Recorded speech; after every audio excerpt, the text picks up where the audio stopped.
So tonight we're talking about architectural photography, and I put these two pictures on the cover, interestingly, because A, I like ruins, and I don't have a lot of ruins in the presentation, but the photo on the left was taken before the turn of the century.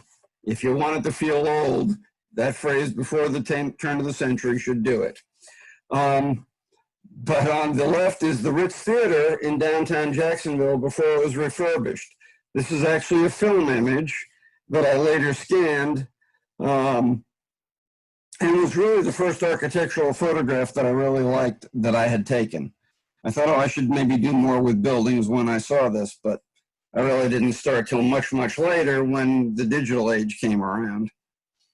And on the right is a picture of what was left of the landing about a week into the wrecking ball having its way with it.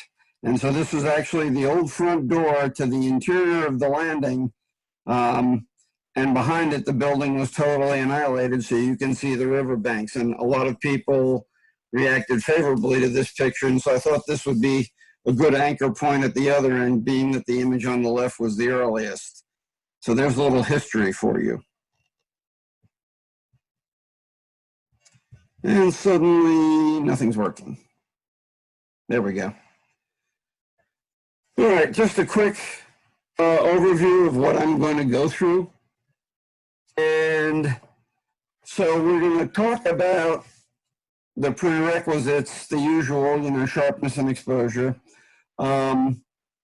What's critical, and these three things turn out to be critical in most photographs, not just architectural, but they're certainly critical in architectural photography.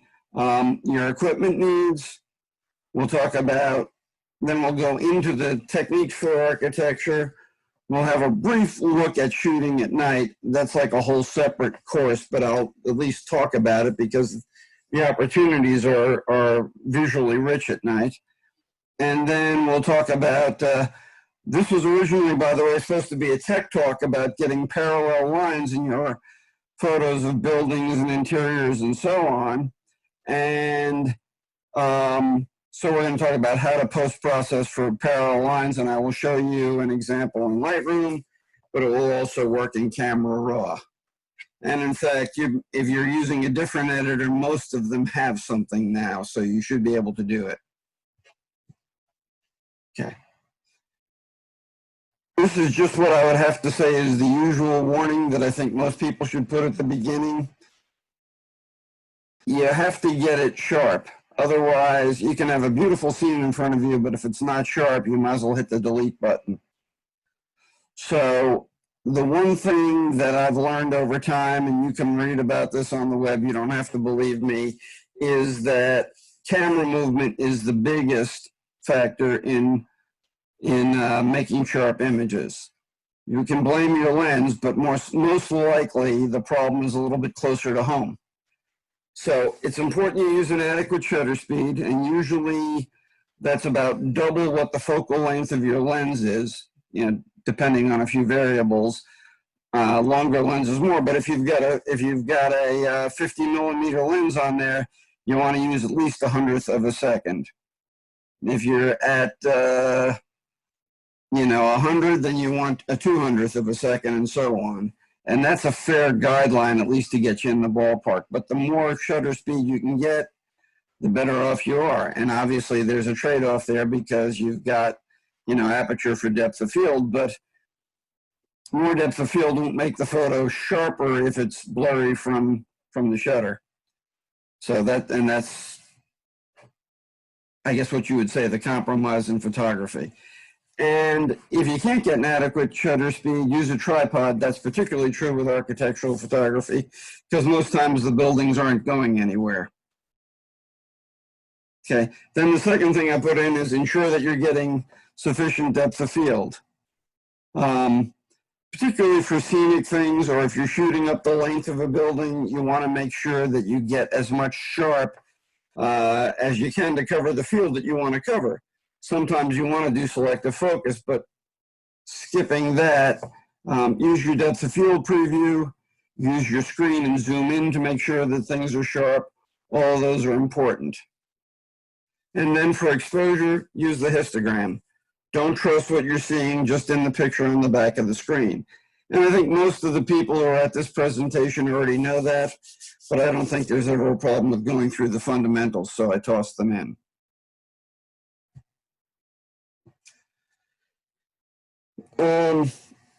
You know, it's nice to have a good subject, but light is vitally important, and so are composition and perspective. But remember, photography, the word, comes from the Greek for light painting. Okay? So the quality of the light is all important. And when I say good light, I just mean light which enhances the subject.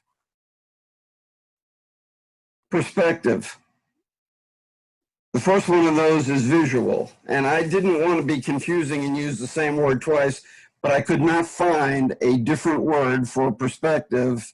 When I looked it up, the synonym, they only had one word for it, and the other synonyms had nothing to do with what we were talking about. So the visual perspective is basically knowing where to stand and what lens to use.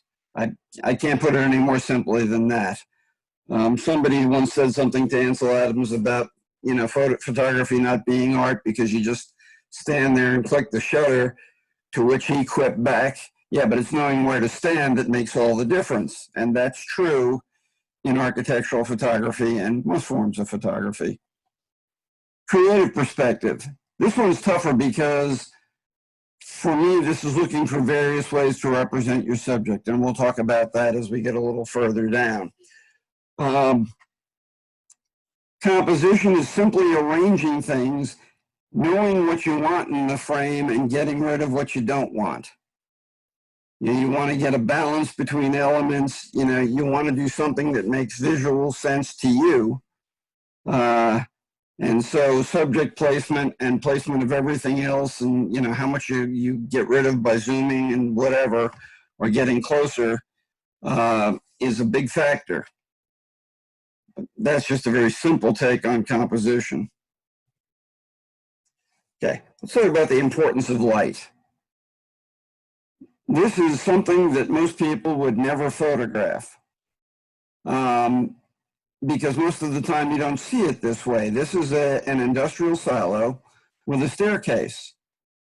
And the thing that made it worth photographing is that amazing long shadow. The sun was at a perfect angle there to catch the shadow of the steps and the banister and so on. And it makes for an interesting visual composition. It was obviously in direct sunlight. If it was a cloudy, overcast day, you could just not even take your camera out of the bag because you wouldn't photograph this thing, I think, under most normal circumstances. And so, and this is not an original thought, but you see this in other places, you can make an interesting photo of a mundane subject with good light. And I think this is probably a decent example of that. The reverse is not necessarily true. If you've got a great subject, but it isn't lit well, you may not be able to get a good photograph of it.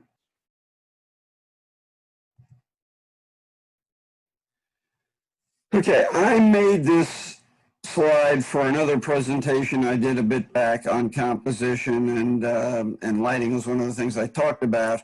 And this and the next slide are fairly extreme examples, but if you take a look at the photo on the left, now maybe you don't like neon. I'm a sucker for neon. If I see neon, I'm going to photograph it. But if you see neon, I mean, if you shoot neon in this scene on the left, and I shot this first, I thought, okay, that's a pretty good shot of the neon and the buildings are all kind of bathing in the glow of the neon. It makes for kind of an interesting visual, if you like that sort of thing. If you look at the one on the right, I just happened to be in the same place on the following morning. This is Savannah, Georgia. And I looked at the street, and it was still in shade. There was sun, but it was behind the buildings. And there was literally nothing appealing about it. So I snapped the photograph. not because I'm a masochist, but because I thought that's a good comparison. Photo on the left has a fair amount of visual interest provided by the fact that it's nighttime. The one on the right has very little visual interest, and it's, so, showing the difference between night and day, and like I say, in this case, literally, certainly it doesn't have to be that radical, but if you go back to a place at different times of the day, pick something close by and go back a few times, you will just observe the light. You don't even have to take photographs. Observing the light and seeing what's going on is very important to all manner of photography. Okay, so here's visual perspective. And it is really determined by the proximity to the subject. And I say in the focal length, the reality is that perspective is totally determined by your distance to the subject. What the focal length lets you capture that. If you look at the photo on the left, I'm fairly close up, and I'm using a wide angle lens to capture that building and its reflections. I couldn't have made the photo on the left with the lens that I used on the right side. So that's why you throw in focal length, because you pick a perspective and then you've got to have a lens wide enough or long enough to accommodate that perspective. On the right, whereas on the left, I was like right across the street. On the right, I was like 3 blocks away and on top of the Acosta Bridge. And I used a relatively long lens, probably close to 300 millimeters, because I wanted to just capture the graphic properties of the building. There's no clouds, nothing else.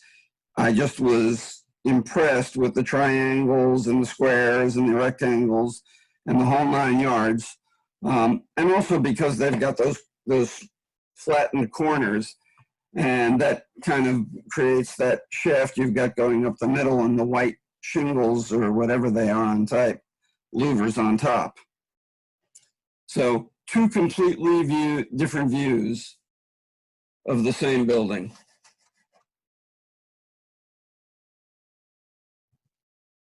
And finally, creative perspective. This is really more about you determining how you want to portray your subject. On the left, we basically have the postcard shot of the building. I'm not honestly sure which company that is, but it's, it's basically the kind of thing that could go in the corporate brochure. On the right, we have a totally abstract view of that same building, and it's flipped over because the reflection would have been coming at me in the other way. So I flipped it over so the building would look upright as little as you can see of it.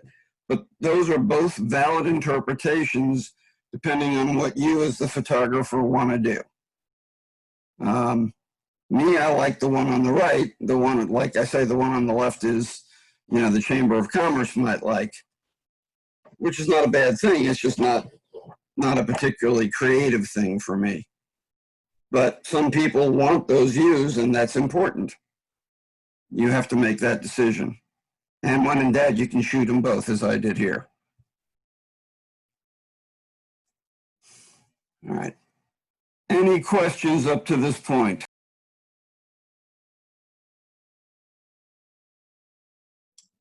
There's nothing in the chat so far.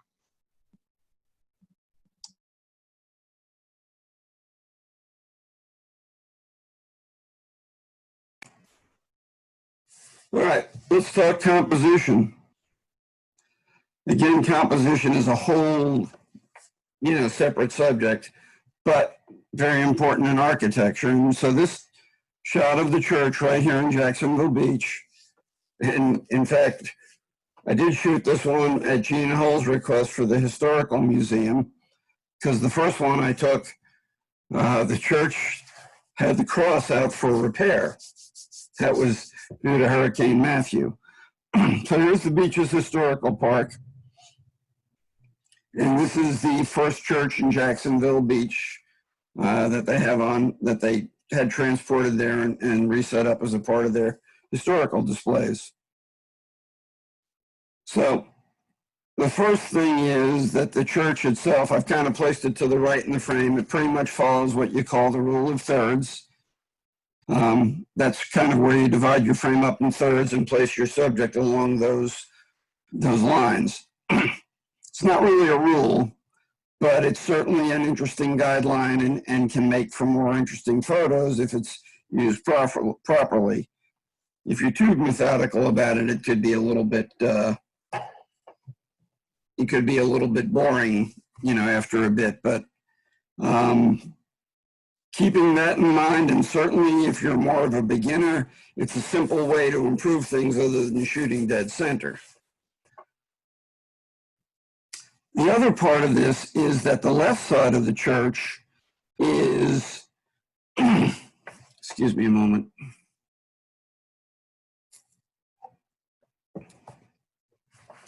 The left side of the church is a stairway that goes back to an annex that's on the back of the church. And there you have what we call leading lines. You've got the side of the church that's converging and the two banisters that are converging, and they go to that point. That one's very important to architectural photography, and we'll talk more about that in a moment. But converging lines is just a general compositional thing to guide somebody's eyes through a photo. And in architectural photography, which is just about all about lines, it becomes a very, very important element.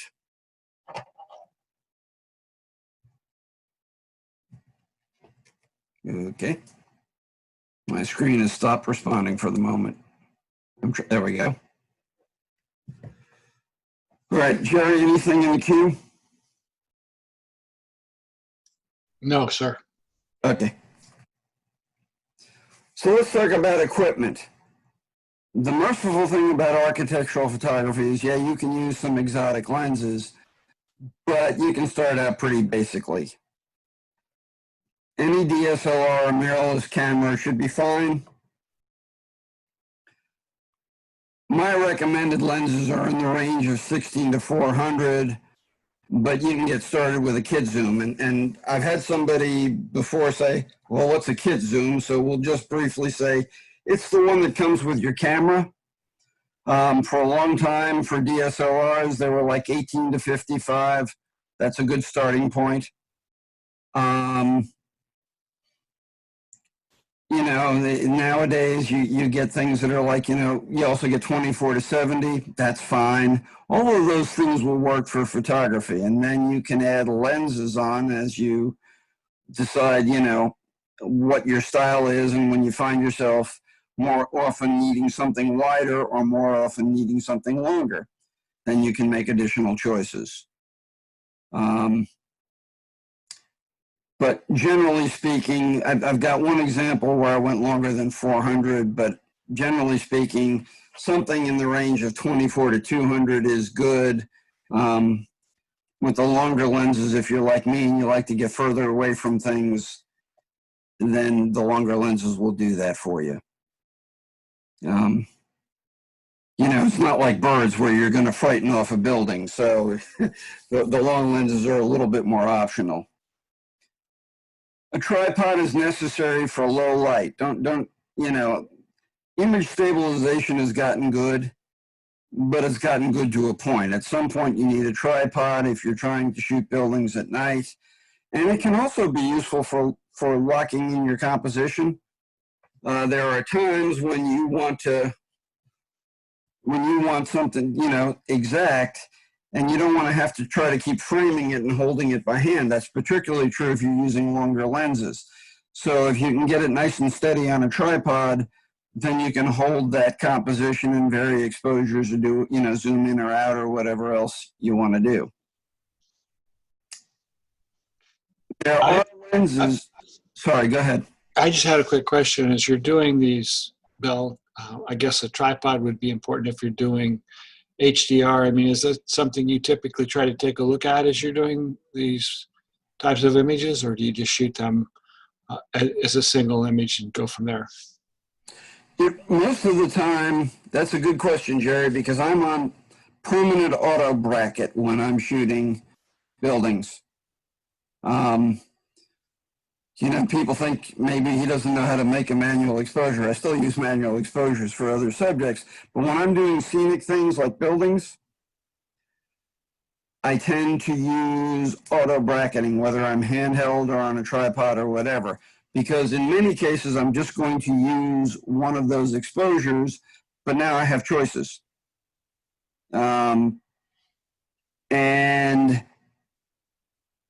if I'm on a tripod or if it's a low light situation, I'm much more likely to use HDR techniques at that point. And by the way, folks, HDR, for those who don't know, is high dynamic range. It's a way of using multiple frames to make sure that you get all the highlight detail and all the shadow detail. And that's particularly important in low light and night photography, but may also be important if you're shooting like close to dawn or whatever. The brightness range between the sky and the earth can get extreme, and so having additional exposures is helpful.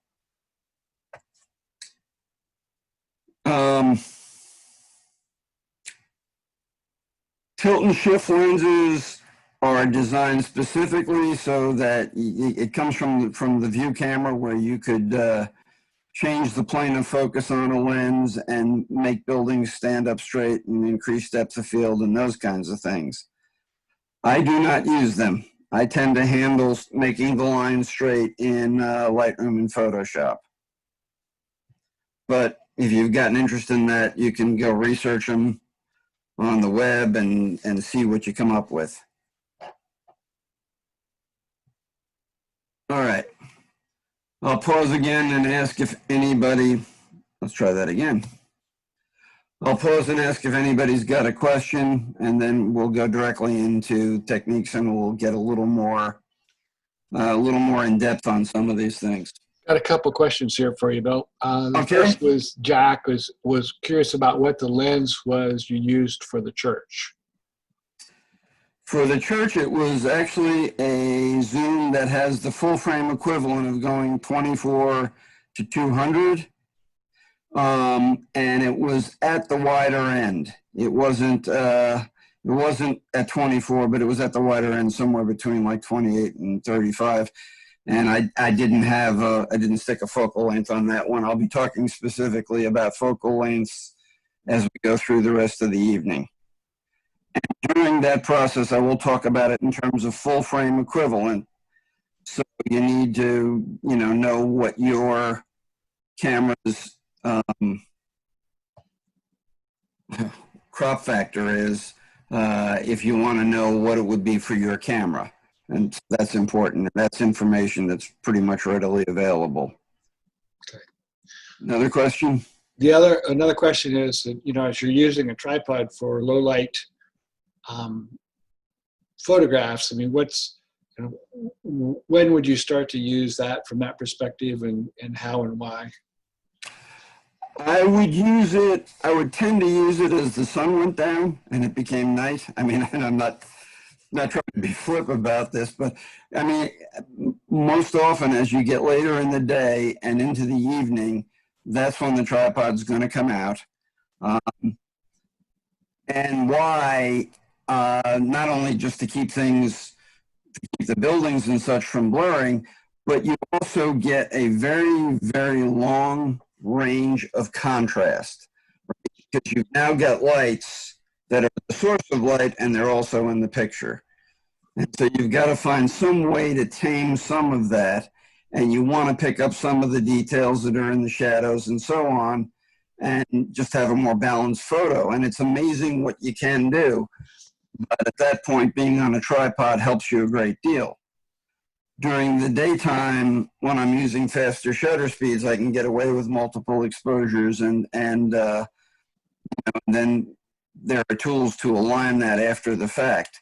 But sometimes I'll use a tripod during the daytime as well. It depends on how much light there is and so on. So if you have if you have a camera that has image stabilization, obviously your shutter speed is not as much of an issue. But if you were to suggest at what point you might want to put a camera on a tripod based on the shutter speed and the blurring you would get if you had any motion, when would you start to put it on a tripod based on the shutter speed for a camera that didn't have image stabilization? That's an interesting question because it should be easy, but it isn't. But if we were to say without image stabilization, then I go back to that guideline I gave earlier. I want my shutter speed to be at least double my focal length. And below that, I'd want to be on a tripod. But what I really suggest, and people hate this, but since we're not going out as much these days, test yourself. Find out with different lenses, how slow can you go and get sharp pictures. I've shot at night, not necessarily using auto bracketing, but just in some cases using auto bracketing, other cases not. But I have shot at night handheld, knowing that, okay, if I do this about 5 or 6 times, one of them is going to work. Just because I'm on that borderline of being able to handhold or not. You have to test yourself, and if you're in doubt, make multiple exposures. But if you can use a tripod, then use it. So based on your rule of thumb, just to make sure I was clear, yeah, if you have a 200 millimeter full frame equivalent, you would want anything under a 400th of a second. Is that the way you would do it? Yeah, pretty much. And so if you had a 12 millimeter, anything below like a quarter of a second? No, like a 25th. Because 12 yeah, times 2 is 25. right? I'm sorry. Yeah. So, and that's important because when you get to wider angle lenses, you can handhold more easily. As you get longer, it gets tougher. But yeah, I would test myself with my equipment, and I actually did that in the past to find out where my points were. And now that I'm getting older, I may want to do it again. But like, especially with your example of the 200 millimeter lens, people say, oh, I can get away with a 200th of a second or 125th. You might be able to do that with a shorter focal length, but if you test yourself at 200 millimeters, you'll find that things aren't quite as rosy as you thought they were. All right. Other questions? Hearing none? No, not at this point. Go ahead. All right. Photographic techniques for architecture. And so we'll look at some examples now. And I'll talk I'll talk about various aspects. But basically, we're going to talk about creating a sense of height or depth. And then the opposite of that, how do you compress space and, bridging gaps between things and so on. And then we'll talk about one of my favorite things, architectural abstracts.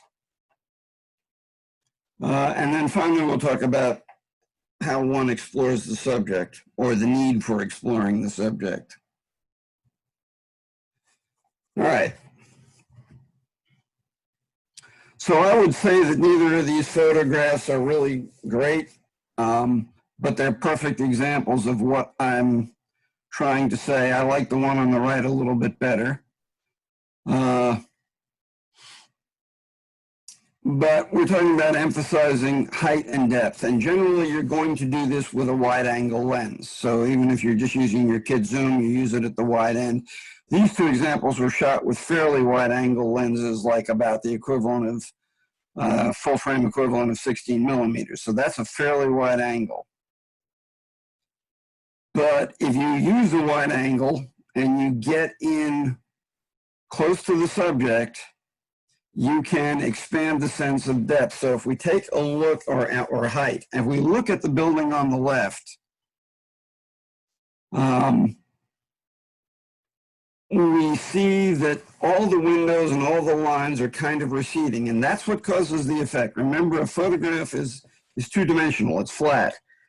So you're trying to create an illusion of height or an illusion of depth. And that's important to remember. So this technique does that. This is probably the stereotypical walk up to a building with a wide angle and shoot it.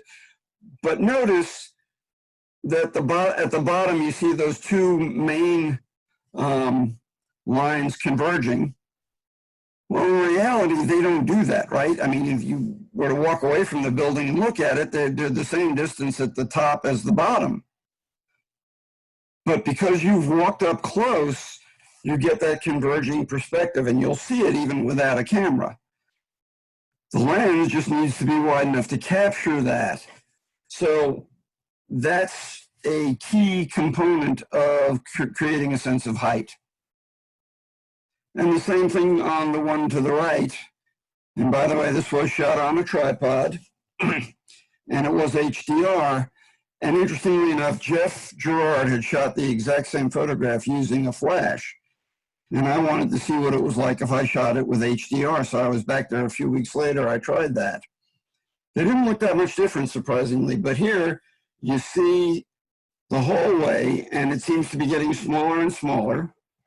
Well, once again, in reality, it's not getting smaller and smaller, but because you're standing at the other end, right at the beginning of it, and you're seeing the bricks recede from you, it looks like it's getting smaller. And that creates a sense of depth, because when you photograph that with a wide angle lens, your eye sees that and it recognizes, it says, oh, things are smaller out there, there's depth here.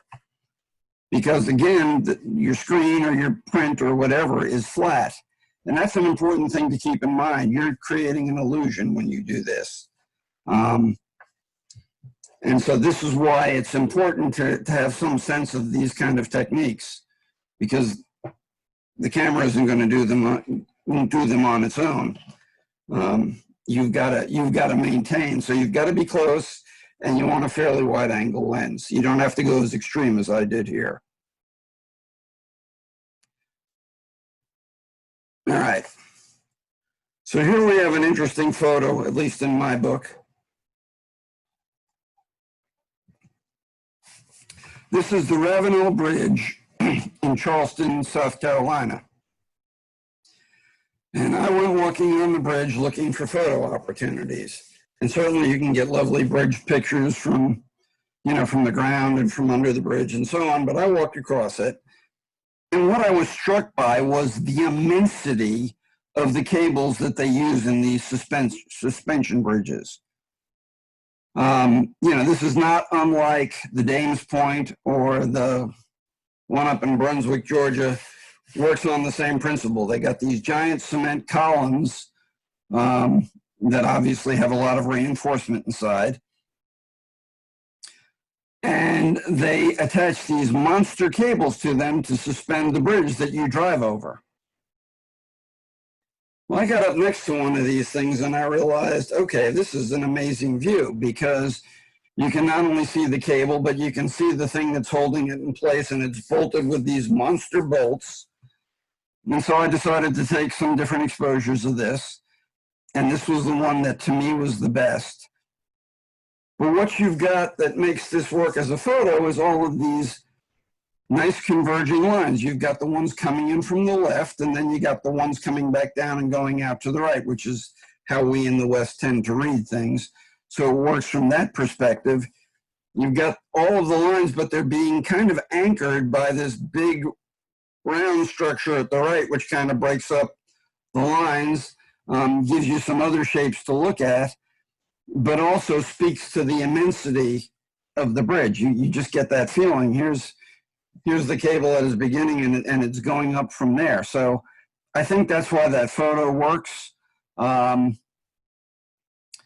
not going to talk a lot about black and white versus color, but there wasn't a lot of color to make this exciting, so I went with a black and white. I think the other things that are happening here that that are important is you've got the texture in the cement. I made sure that that came out.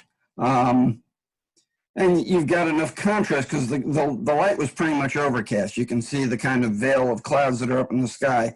There's enough detail there to make it somewhat interesting. This wouldn't work as well if it was a blank white sky, but it was pretty flat light. And that actually wound up being good light for this subject, because now I could hold on to the detail that's in those bolts on the right. I don't know if you see my mouse or not, but here you kind of, it was easy to hang on to this detail. It was easy to hang on the detail. Whoops, sorry. It clicked when I shouldn't have. It was easy to hang on the detail under the bridge here because the extreme contrast wasn't there. And so those are kind of other things that are going on in this photograph. Now you would think, oh, this has got to be a super wide angle, but in fact, it was the equivalent of a 35 millimeter full frame lens. And that worked for a couple of reasons. One, because I was so close to that monster on the right, I was able to frame it with the 35 without having to zoom too much back and get it and keep enough of it so that you could see its apparent size and relative to the line that's going up. And also because the bridge had its own converging lines, right? Those cement pillars are moving toward each other. All of the cables are moving toward each other. And so the bridge was kind enough to provide some converging lines that suggest depth in the photo. Any questions about this one? Okay. We do have a couple. Okay, let's go for that. There's a first one is, are you going to show how to do straightened lines in post-processing? Yeah, that comes at the end. Okay, and then where did you focus on the bridge? Probably a little way up that cable, the main cable that you see there. A little way up there. I usually try to focus in about a third. That's not perfect, but it's not a bad guideline. Depth of field is generally 1/3 in front of the point of focus and 2/3 behind, as a general rule. So I tend to use that in most scenic things. So I would have focused a little bit of the way up that cable, and that was enough to get the job done. And I probably used an aperture the equivalent of f/16. Thank you. All righty. One of the most fun things to photograph when you go to a lighthouse is that staircase. You know, to me, these things are like sunsets. People are going, oh, sunsets are boring. There's going to be another one tomorrow night. I say that sunsets and staircases are like snowflakes. There really aren't any two of them alike. Keep that in mind. All right. So here I used this particular slide for two reasons. One is that lines don't have to be straight to suggest depth. A little tongue-tied on that one. But what you've got here that's making this work in terms of depth is you've got semicircles that are decreasing in size. So the eye sees, the eye sees the repeating shapes that are receding, you know, that are getting smaller, and sees those as receding.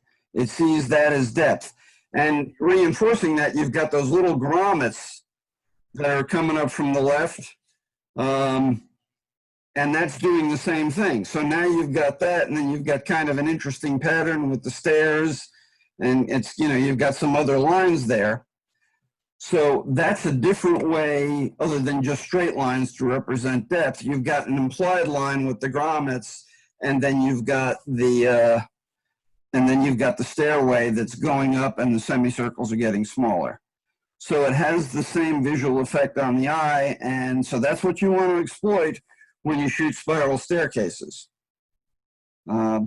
Interesting about this one, and one of the reasons I put it out there, people are always talking about all the, you know, the cameras and what they will do, you know, what they do now and how much better they are. But in fact, this was taken with a 10 megapixel camera using the full frame equivalent of a 50 millimeter lens, which is what they used to call a normal lens. It was a zoom, but it was an 18 to 55, in fact. but it was a full frame equivalent of 50 millimeters. And it works because, once again, you got the sense of depth, but you're also getting a good look at the staircase and the detail and so on. And it proves that you don't need a gazillion megapixels,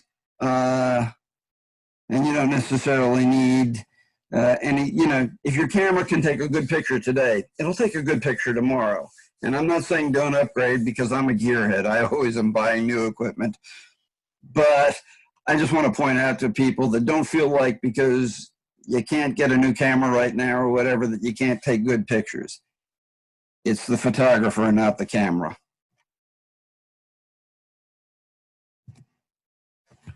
All right.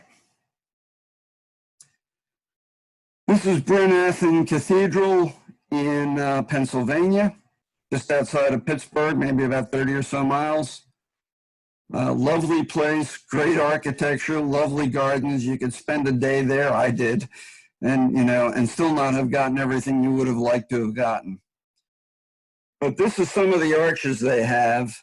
And again, this one's interesting because you've got some converging lines right at the beginning, the left of the frame, but most of the depth here is being suggested by the repeating arches that are getting smaller. So the eye once again senses depth. The lines at the beginning do kind of help pull you in, and there's some interesting interaction there. But mostly the depth is coming from the arches. And then the other things that kind of make this photograph worthwhile was I was looking at some beautiful arches. You've got great texture in the stone, and that gets kind of revealed here. You do have the line of lights that are helping reinforce things. And toward the end, you got the gate, which is kind of the resting place where your eye kind of winds up at the end of the photo. So this was a 22 millimeter full frame equivalent, which is a little bit wider. A lot of kit lenses will get down to 24, but it's not inordinately wide. It's just that there's the arches themselves are creating some sense of depth for you. All right. Any questions on the short lenses at this point? Anything else, anybody? The short lenses and the depth perspective. All right. Now we'll talk about using longer lenses in architecture. We pretty commonly see the wide angles, and we see views like the one you see here, but those are gotten with longer lenses and backing off a little bit. So this is as somebody once said to me, this is the thing that makes it look like we actually have a downtown. I thought that was overly pessimistic, but that was what somebody shared with me. But you've got the basic core of downtown buildings, the hotel in the foreground, and you got Wells Fargo, which is whatever it is now, or maybe it's still Wells Fargo. They changed, that originally started as Independent Life for those of you who are there a long time. But you've got the bank buildings, basically. And at this distance, they look more like they're huddled together. I mean, if you really stop and think about it, the distance from the Hyatt Regency to the Everbank building is probably about a half a mile, but here everything looks a little more cozy. And that's because you're a long distance away. This was shot on the banks of the St. John's, about maybe half a mile to a mile from downtown. And they used a lens that was the equivalent of 200 millimeters. I kind of focused on the downtown area. The water may not be perfectly sharp, but the water is blurred anyway, so that was easy. Camera was on a tripod. But this is the outcome you get when you take a long lens to architecture and you back off from architecture and take a long lens to it. And the other things that are going for this thing is when you shoot, this wasn't really what you call blue hour, but the sky was gray enough that it looks like blue hour. Blue hour is that place where the sky is not really dark yet, but it's no longer a daylight sky, so that they call it blue hour because it's very blue.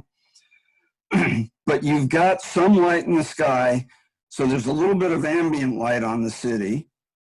So if you're doing night photography of architecture, this is a good time to work because you get a little bit of ambient light, but then you also get the building lights starting to show up. And in this case, of course, you get the lovely reflections off the St. John's that add a little bit more visual interest. So that's the first exposure to, first, no pun intended, that's your first exposure to the long lens side of the thing. And that's a technique that I'm very partial to. I do like getting close with wider lenses, but I also like getting further away with longer lenses. So I do like some variety in the photographs. And here's an extra long lens. This is the one and only architectural photo that I've taken that I used the full frame equivalent of 600 millimeters. And it was just a long zoom, and I brought it along because I knew that I wasn't going to be able to get close to some stuff down there. And so this is another industrial silo that was on private property, and it was a fence. And Roxanne, I didn't jump the fence. I want to make it perfectly clear. I used a long lens. But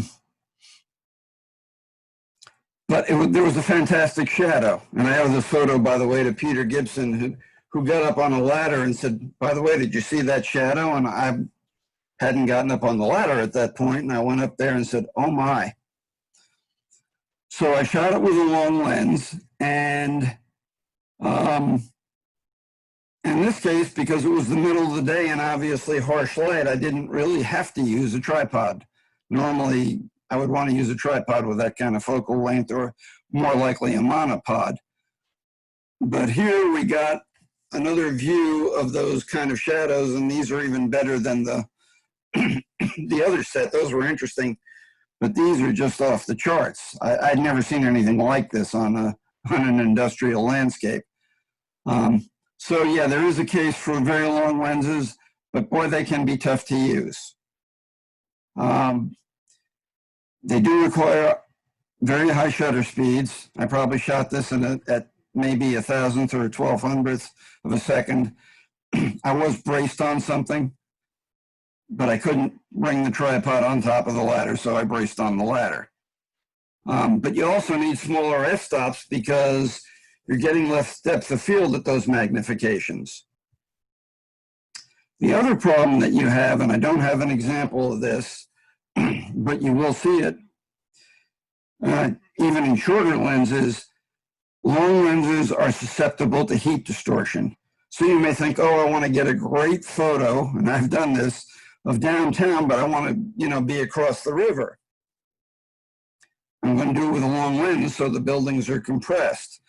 Well, really long lenses, if you start to look, what winds up happening is, the heat waves that you see like coming off the road during the daytime, sometimes when you're driving, well, your lenses can see those too. So now you're not really photographing the subject anymore. You're photographing the heat waves out there.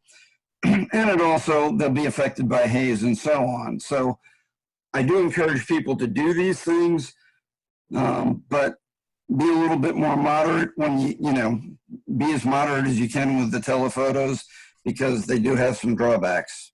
Bill, we have a couple questions. All right, go for it. Some of these are from the last, actually from the last slide, but one of the questions is the picture that you took of downtown, was that before or after the destruction of the Jacksonville Landing?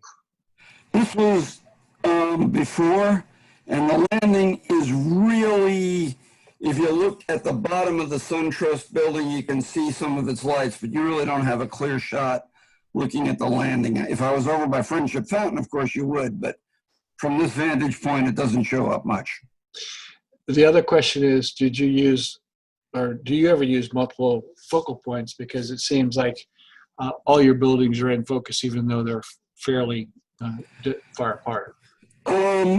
You know what? I have been experimenting with that more recently, but I haven't really had occasion to to use it yet.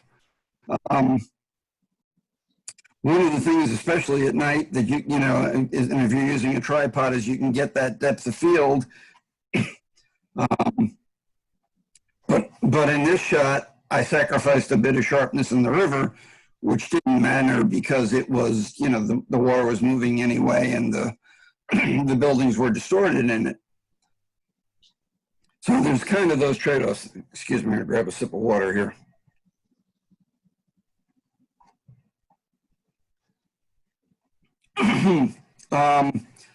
So I've played with that more with flowers at this point, but have not yet done it with scenic work, but I may be in the near future. Okay. And on the next screen, you talked about using a smaller f-stop to compensate for shallow depth of field. Yeah. Do you mean a smaller aperture? I'm sorry. A larger f number, a smaller aperture. Right. Okay. Because that was. I didn't really have to do that much on this one, but usually when I'm using those long lenses, I want to be at 8 or 11, which translates to, sorry, full frame equivalent is 16 to 22. Mm-hmm. I can. This one worked out pretty well, and I think I was at about the equivalent of 16. Okay. I just wanted to clarify that because it might have been confusing to some people, knowing that Yeah. you need a larger f-stop number or smaller aperture to get a bigger depth of field. Yeah, and thank you for pointing that out, because it's easy to get confused on that, and obviously I said it somewhat backwards. Yeah, and the other thing that you have to think about when you're using lenses that long is trying to keep things as flat to the camera as possible. Now with a curved cylinder, that would be harder, but I did okay. But yeah, there's all sorts of tricks, and the same thing happens in close-up photography. It's just a question of the magnification, making the depth of field more shallow. Anything else out there? Nope, that's all the questions. Good. All right, now we'll talk about creating abstracts. And generally, I tend to do this with somewhat longer lenses, but you can, I've done them with short lenses. It's what it really is the art of trying to pick out the lines and the things that make either a set of buildings or a single building interesting. And at that point, it's no longer about the particular building or the scenic. It's really about the lines and how they interact and how the things intersect. So this first one, I was using the roughly a 90 millimeter full frame equivalent, and I was using it at f16. And really what I did was just kind of play with my camera position, and I was, by the way, in a parking garage that was like across the street from these buildings, so I had a higher vantage point that made things a little bit easier in terms of keeping things a little bit flat. And what I did was really just frame it so that the buildings kind of intersected, and they're all reflective. This is in Tampa, and Tampa has a lot of reflective buildings. I guess it helps keep the heat out. But, I saw some interesting reflections, and I saw the reflections were making one set of lines. The buildings, of course, had the grids in them, and then they were intersecting at different angles, and I thought that made for an interesting photograph, and so that's what you're seeing here. But at this point, you're not sure what buildings these are, and it doesn't matter. It's totally a visual experience, and some people like that, some people don't care for it as much. I happen to do a fair amount of that in my work, because that's what motivates me. but it'll be different strokes for different folks.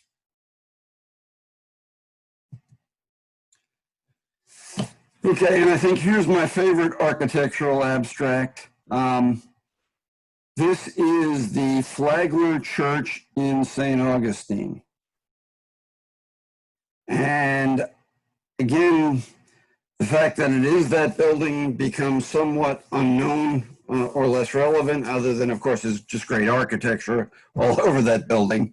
But in this particular case, I was looking at this thing, and there's a stairway there, and they've got the columns, and they've got all this ornamental stuff.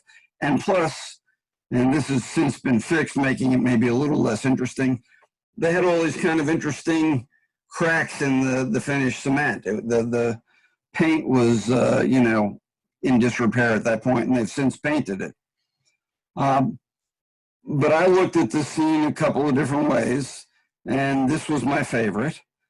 Again, a lot of depth of field necessary here, at least 16, and it was about 100 millimeter full frame equivalent, which is kind of a portrait lens. So this is kind of an interesting portrait. You can look at it that way. But this is all about the intersection of lines. You know, you got the semicircle up at the top, which is intersecting with kind of a 90-degree angle. Then you've got all sorts of triangles and parallelograms. And if you look at this for a while, your eye just gets lost in there. And at first, I didn't want to submit this to a competition because I thought, well, there's no strong center of interest. There's not really one thing here that could be considered the center of interest. And so I was taking a course with Christine Cook, who some of you might remember from the other thing. And I said, well, what do you think of this? And she said, oh, wow, this is, you know, she really liked it. So then I was encouraged to use it in competitions. And you know, I've gotten a lot of favorable feedback on it, but in reality, it's all about the interplay of lines and light and shadow. It was a harsh shadow, but there was, because there's not really that many different tones in the cement, the only thing I really had to worry about was the bright highlights of the white paint. Everything else kind of fell into place, including the column that's in the shadow. So you got shapes, forms, lines, and light and shadow, and it worked out real well in this particular case. And so that's kind of the thing with architectural abstracts. You've got to look at the subject and find something that you like about it, and you know, have that aha moment. And people ask me, well, how do you see that? You know, can I go with you and shoot? And first of all, the pressure would just cause me to not be able to shoot anything. But second of all, it's not a question of what I see, because I see a lot of the same things everyone else does. You have to develop an awareness of the light and all the lines you're seeing. And I have varying luck with that, just like anybody else. But the more you practice, the better it gets. Many of you may be familiar, and some not, with the French photographer. His name was Henri Cartier-Bresson, or probably Henri. And he said, of all the photos you take, the first 10,000 will be the worst. Okay? And he was shooting in the film era. This was the guy who invented the term decisive moment for photography. So, you know, what he was saying basically is you got to try, you're going to fail, and you got to try again. But you got to learn as you're going through. Why did this photo work? Why did this one not work? Evaluate your work. Look at the work of others. You know, one of the things I love about Facebook is I get to see what other people are doing and learning from their work. And so you have to balance that with going out and shooting and looking at your own work. You know, and there's plenty of places that even right now you can go and be socially distanced and take some photographs, certainly for architecture. You know, if anything, I would honestly say to encourage people, and this sometimes irritates people, but I really did not have a natural talent for photography. I knew when I started going to school, there were more kids in school that just had more natural talent than I did. What I had was the will to keep trying and to figure out what I was doing wrong and to get better. And so what I learned, and in fact, what one of our instructors was telling us is, it's not so much about your talent as your discipline, your willingness to practice and develop.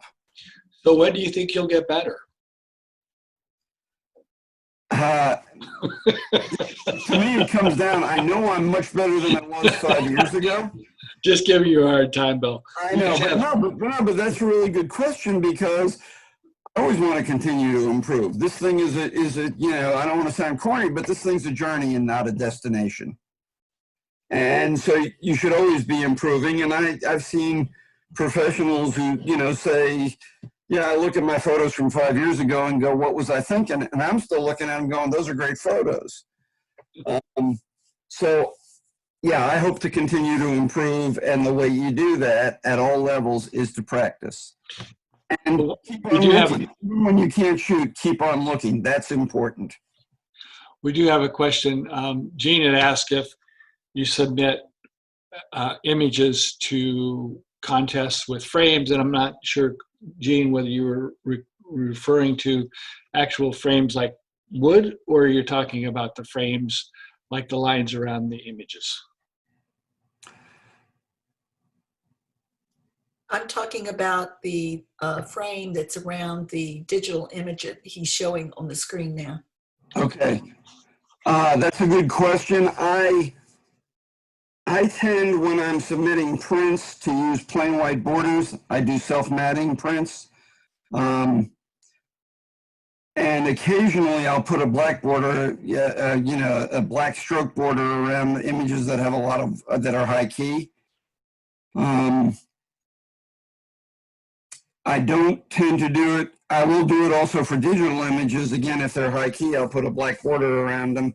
Or in some cases, if they're low key, I'll put a white border around them for digital, because the screen may be black. But I don't generally do this two-tone border thing that you see. Does that answer your question? Yes, it does. Thank you. You're welcome. Okay, so what I was talking about is try seeing things in different ways. You got to explore the possibilities of a subject, and you don't necessarily have to do it all in one day.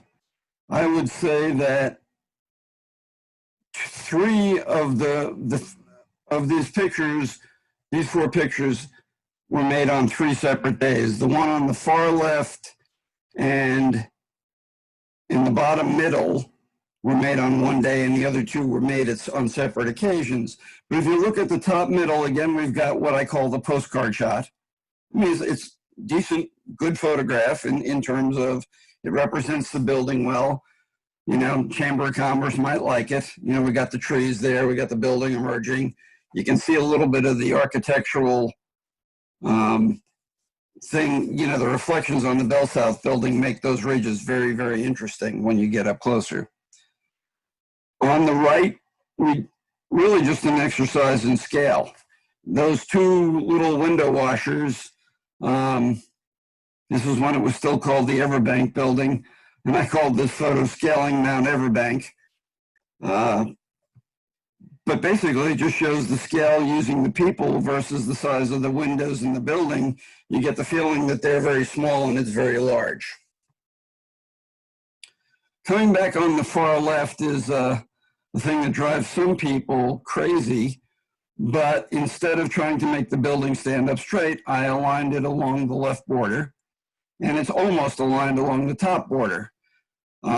And I liked it also because you could see detail in the shadow and you get the Everbank sign and so on down there. So that's a more creative approach, but still not totally off the charts. In the bottom middle, I went for fully graphic. I happened to catch the building at a point where the sun was just catching the edges of those ridges that you see in the photograph above it. And I thought that the graphic effect was really interesting, and so I photographed it. And I printed it dark low-key, just so that those ridges at the end would show up. Now, I like that kind of thing. Some people may not, but I thought that made an interesting photograph of that particular building. And so I shot it that way and processed it that way. But I think in addition just to showing you those photographs and showing that there are different ways of representing a subject, I think it's important as photographers to try stretching yourself out. You might not think of one or more of these things, but if you go back a few times, or even at different times on the same day and look at the subject again, you will find different ways to shoot it. You know, the top middle is further away. The two black and whites are very close up. The one on the far right is probably much further than even the one on the top middle.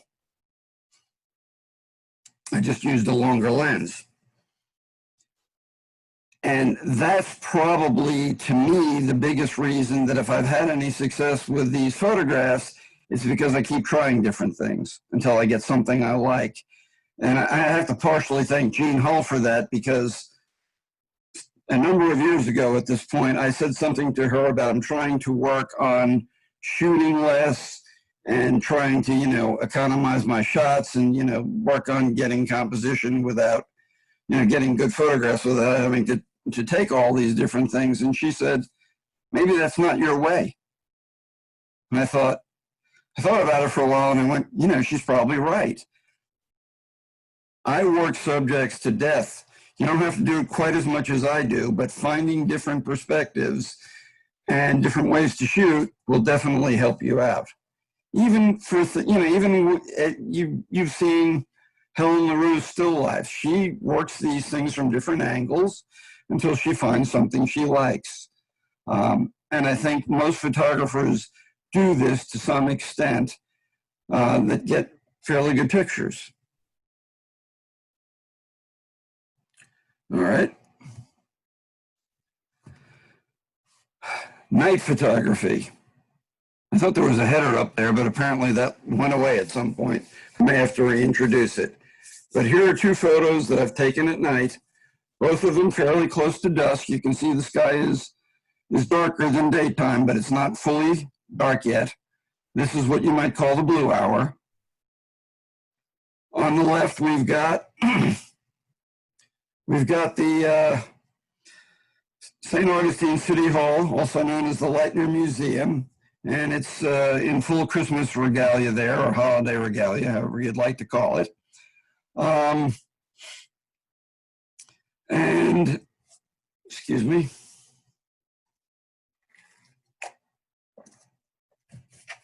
And on the right, we have a more industrial natured subject. This is a pulp mill in Georgia that there were a few of us that kept saying, oh, that's, you know, looks really interesting. I wonder what it would look like at night. And it turns out to be a festival of lights. And you've got the smoke being illuminated, and you've got the lights on the building, and you know, then they've got some other accented, you know, there are other things that are kind of accenting the situation, the smokestacks and so on, that are producing the smoke. So it's a kind of an interesting place to shoot, and it produces an interesting night scenic of architecture. So I use those two because I think that there's reasons, if you're going to do architecture, you might as well get out there at night. There's some really good, you know, there's some really good results to be had if you do that. People working night has its own challenges. I'm not going to go much into this because I didn't want to make this another 2-hour venture, but I'll just talk about the basics here. One, I think I've said already, at the risk of beating a dead horse, use a tripod. Both of these photographs were with a camera firmly on the tripod. Interestingly, the one on the left was shot with a wider angle lens. The one on the right was shot with a telephoto because I was across a river. Bracket exposures at night.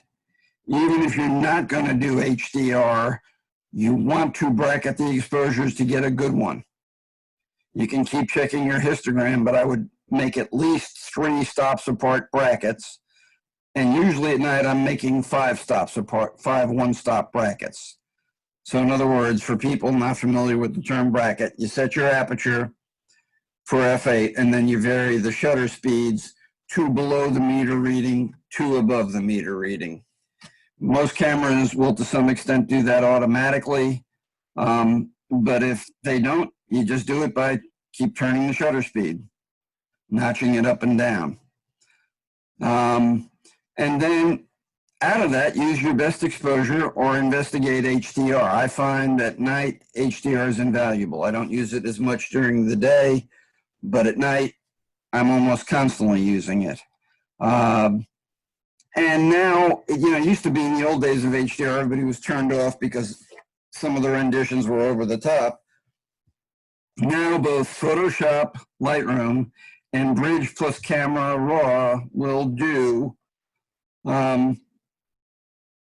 HDR for you, and it has a much more natural look. Both of these were done with that. They don't look over the top, at least in my humble opinion, or maybe my not so humble opinion, but they don't look over the top, and they produce good results. You're holding on to the shadows. You can, you know, you can see the fronts of the buildings over here, which on the right side, and on the left side, you can see stuff that's in the shadows. You can see some detail all the way up the 2 fixtures on the Lightner Museum. And then, of course, you can see all the lights, but that you'd be able to see anyway. But HDR helped bridge the gap there and be able to bring up and see the building better than you would have been able to see it. So ask me any questions you want about the night ones, but I decided to keep that one simple because, frankly, night photography and HDR could be a separate course. But I think it's important for architectural photography if you want to do that type of thing. And if you're nervous about it, some people don't like to go out and shoot at night, go with a group. We have plenty of people that meet up and do things during the day. Go do some at night. Bill, you've talked about using tripods. Do you have any recommendations on shutter releases? I tend to use one, except when I forget it at home, and then I tend to use the self-timer.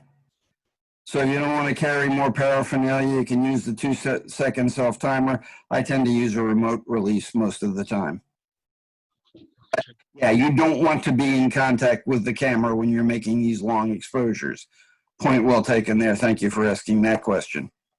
We do have a question on whether or not you do any lighthouse photography, and if you have any recommendations. Why don't you take that one if you can do it now or when you think that's appropriate. No, we'll talk about that now. I haven't done a lot of lighthouse photography. Something I actually probably wouldn't mind doing a little more of. The photos you saw, you saw the one of St. Augustine. I've also taken some of Ponce Inlet, both interior and exterior.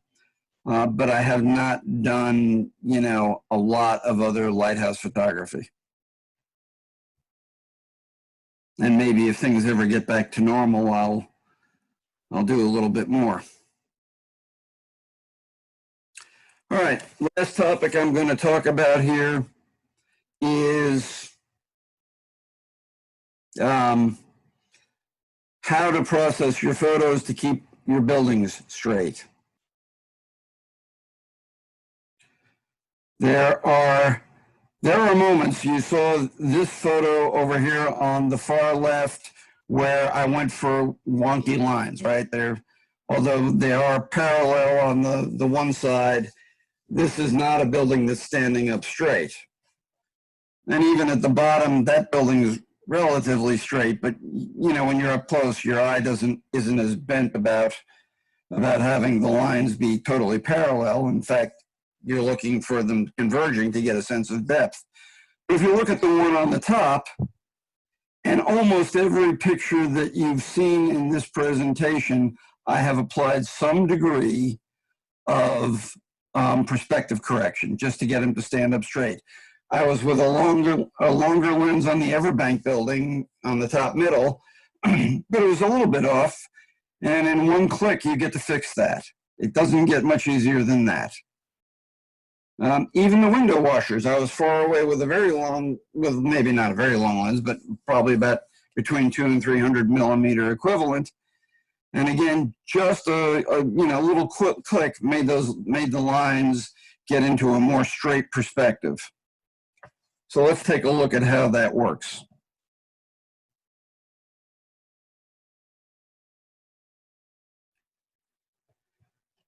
All right, so here's the Ritz Theater, not in Jacksonville, but the Ritz Theater in Brunswick, Georgia.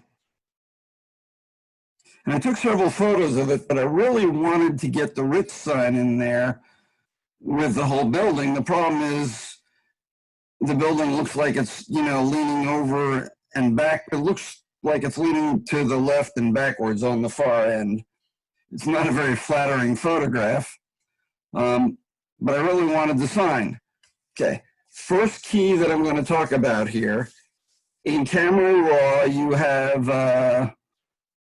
a tool called Geometry, and in Photoshop Lightroom, you've got a tool called Transform. That's your perspective correction tool. So before we talked about the specifics of that, notice, we're always trying to crop tight and not waste pixels, and I'm all for that. But when I know I've got to do perspective correction, and I knew I was going to do it in this image, I leave room, because when you correct things, you can chop them off. Okay. So I left enough room here to make a decent perspective correction. There are several presets available. If you look at this area over here on the right of the screen, the red's the one I talked. I'd use that least, but I'll talk about it in a second. But you've got off, which means no perspective correction, auto, which is the one I use first all of the time. And this is the other thing. Don't be afraid to click a button. Control Z will take care of the results if you don't like it. You just back it out. So most of the time I try auto. And if I don't like the results, then I'll try some of the other presets. And then to the right of auto is one called guided. I'm not going to demonstrate that, but that's the one where you draw the lines. And the reason I'm not going to give you a live demonstration of that is because I never pick the right lines. And if you pick the wrong lines, the result is worse than any of the buttons. So usually if I have to use guided, it's like 3 or 4 tries before I get a result I like. But in this case, auto would have chopped off the front third of the building. Even with me leaving room, I'm sorry, that's not right. Auto didn't make enough of a corrective. Excuse me a minute. Okay, so I tried auto. It didn't correct it enough. It still looked wonky. It still looked unflattering. I probably tried vertical. That didn't work. So what I went to was full.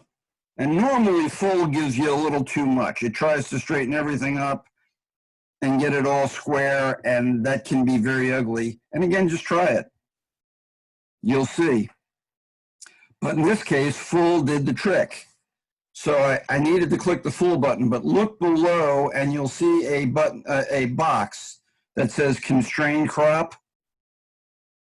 I unchecked it, and I always have that unchecked, and you'll see why on the next slide.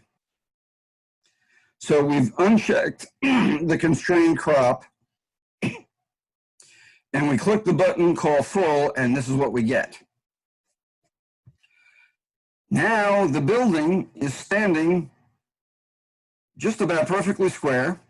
You can still see the Ritz Theater sign, which is what I was going for. But notice the white lines in 3 of the 4 corners, or the white triangles. That's what happens if you check constrained crop. It tries to handle that automatically for you. The problem is in this photo, it didn't know what I was going for, so it would have cut off the front third of the building.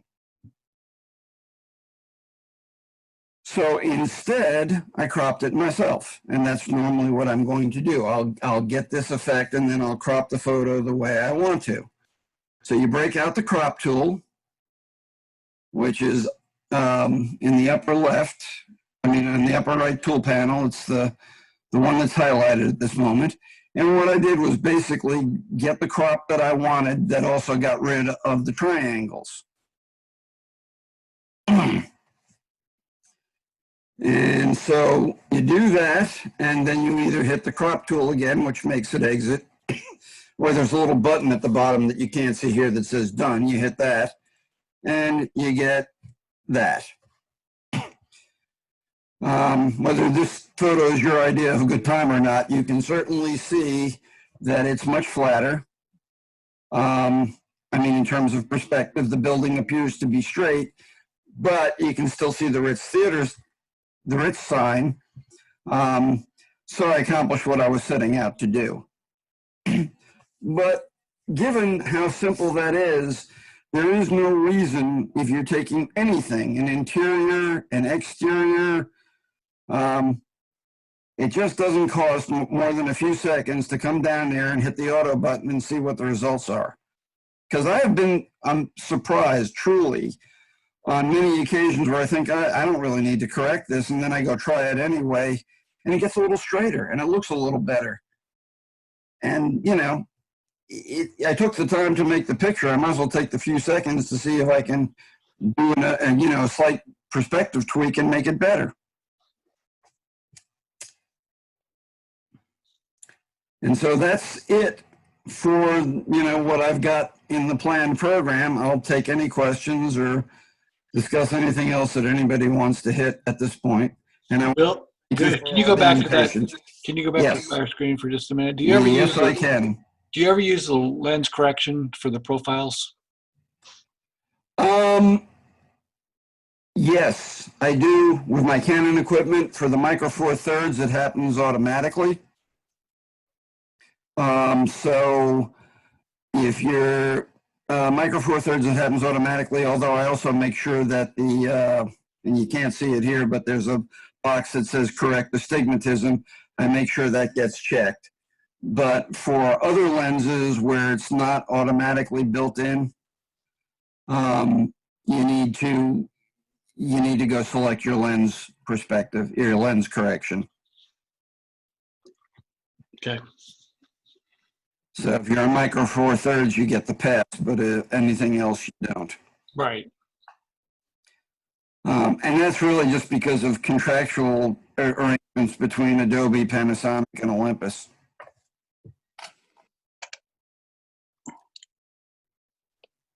Other questions?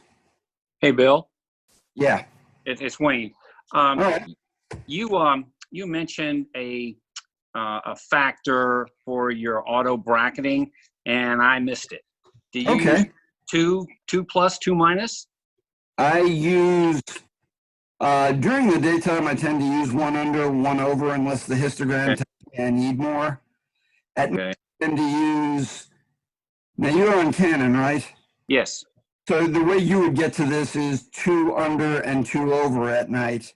Okay. During the day, 1 over and 1 under. On my Olympus, I only get to do 1 stop at a time, so I use I shoot 3 frames during the daytime, which gives me 1 over, 1 under, and then 5 frames at night, which gives me 2 over, 2 under. Great. Thanks, man. You're welcome. Anyone else at this point? Hi. I just wanted to say hi. That after I discovered that transform tool in Lightroom, Yes. I've for almost all, it's in my workflow for anything that has any kind of building, just pop it on the auto and see what it does. Yep. Rather than using straightening up at the top and everything, that tool is very, very effective. It's part of my workflow for anything, not necessarily just only a building. Just anything that could possibly, bridges, for example. Oh yeah, absolutely. Yeah, I'm saying building. It's a great tool. Yeah, thank you. And Roxanne and I did not plan that out in advance. So but that is correct. I use it all the time, and I do use it with bridges. I showed the one bridge example. I did not use correction there because No, was no, not for that one, but not for that one, but for other bridges I have. yeah. Great presentation. Thank you. Thank you, Roxanne. I appreciate that. Anyone else got questions?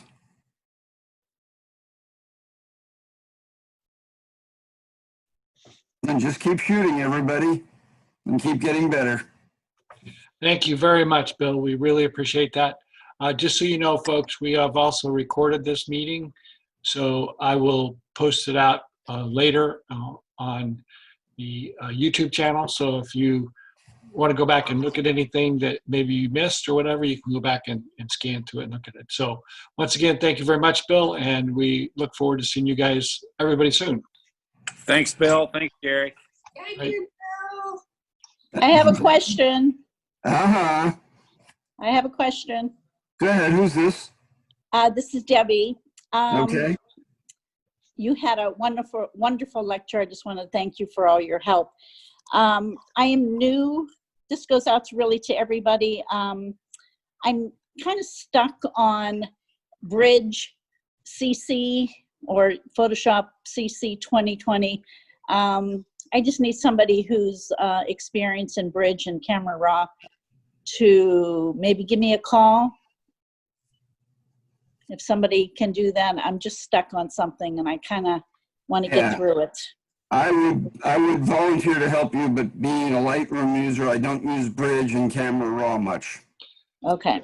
Yeah, I'm not a Bridge user myself either. Debbie, are you on Facebook? Why don't you post the question there? On Facebook?